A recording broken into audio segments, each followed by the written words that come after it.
আক্ষেপের শেষ নেই সাদমান ইসলামের। নিজের চেয়ে কম মেধাবী হয়েও অনেকে বিপিএল খেলছেন, অথচ সেই সময়টা সাদমান লাল বলে নীরবে নিভৃতে নিজেকে প্রস্তুত করছেন। সেখানেও আছে তার শঙ্কা, লম্বা সময় পর টেস্ট খেলা। নাহিন বিন জসিমের রিপোর্ট।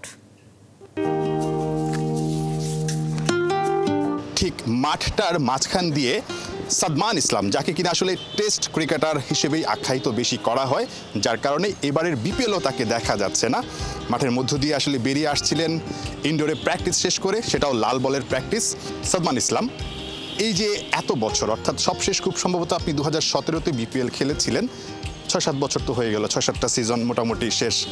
আপনি এবারও আসলে বিপিএলে খেলতে পারছেন না। মাঠের মধ্য দিয়ে যখন হেঁটে যাচ্ছেন, সব কিছু দেখছেন, উইকেট প্রস্তুত হচ্ছে, ওভারঅল সব কিছু দেখে কি একটু খারাপ লাগে না যে অনেক ক্রিকেটার আছেন যারা কিনা আসলে ওভাবে বিপিএল খেলার মতো ওই কোয়ালিটির না, তারপরে তারা খেলছে, কিন্তু আপনি বাহিরে আছেন, খারাপ লাগে না?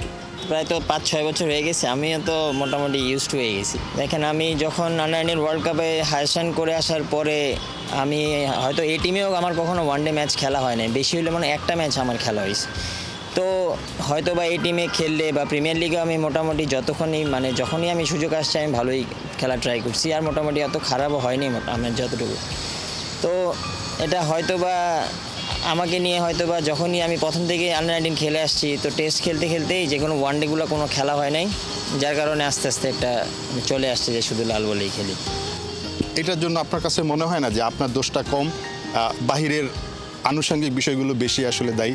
না, তা তো অবশ্যই, কারণ এখন আপনার লাস্ট 3 বছরে দেখেন যারাই আন্ডার-19 ওয়ার্ল্ড কাপ খেলে আসছে তারা এসেই সবগুলো ফরম্যাট খেলতেছে বা সবগুলো জায়গাতেই তাদের দেখা যাচ্ছে। বাট আমি যখন আন্ডার-19 ওয়ার্ল্ড কাপ খেলে আসলাম, তখন শুধু আমাকে লাল বলে যেমন 4 ডে খেলতে পাঠিয়ে দিত বা কোনো ওয়ান ডে হইলেই আমাকে আর ওখানে বিবেচনা রাখতো না, যার কারণে হয়তো আমি পিছিয়ে গেছি জায়গা থেকে। এখন যে প্র্যাকটিসটা করছেন, আসলে সামনে তো আসলে টেস্ট বেশ কিছুদিন পরে, বছরের মাঝামাঝি সময়, জুন জুলাইতে খুব সম্ভবত। সো এই যে লম্বা সময়ের একটা ব্রেক, মানে লাল বলকে ঘিরে আপনি প্ল্যানিংটা কী করছেন? সবশেষ যে টেস্টে খেলেছেন আসলে ওয়েস্ট ইন্ডিজে, সেখানেও ভালো পারফর্ম করেছেন মোটামুটি। অ্যাজ এ টেস্ট প্লেয়ার আপনার অনেক দিন পর একটা হঠাৎ করে ম্যাচ আসে, তো এইভাবে একটা ইন্টারন্যাশনাল ম্যাচে আপনার 5-6 মাস পর লাস্ট কিছুদিন আগে হয়তো অনেক দিন টেস্ট খেলছে, আবার দেখেন জুনে মনে হয় টেস্ট, তো হঠাৎ করে টেস্টে নামা কোনো ম্যাচ ছাড়া এটা খুব ডিফিকাল্ট হয়ে যায়। যেমন এখনই আমার প্রায় অলমোস্ট 2 মাস হয়ে যাচ্ছে, কিন্তু আমার কোনো কিছু খেলা হচ্ছে না, কিন্তু শুধু প্র্যাকটিসই করে যাচ্ছি। লাস্ট কোয়েশ্চেন সাদমান, সেটা হচ্ছে বিপিএলের এবার কয়টা ম্যাচ দেখেছেন? আমি 5-6টা ম্যাচ। কম কেন, মানে দেখতে ইচ্ছা করেন? ওই টাইমটায় আমি হয়তোবা মানে যে সুন্দর টাইমটায় যে খেলাটা হয় ওই টাইমটায় আমি হয়তোবা ফ্যামিলিকে টাইম দিই। সাদমান যেটা বলছিলেন যে আসলে বিপিএল চলছে, বাট বিপিএলের মাঝখানে আসলে ওই যে প্রতিদিন যে 2টা করে ম্যাচ, ওই 2টা ম্যাচ খেলা দেখাটা খুব একটা হয়ে ওঠে না।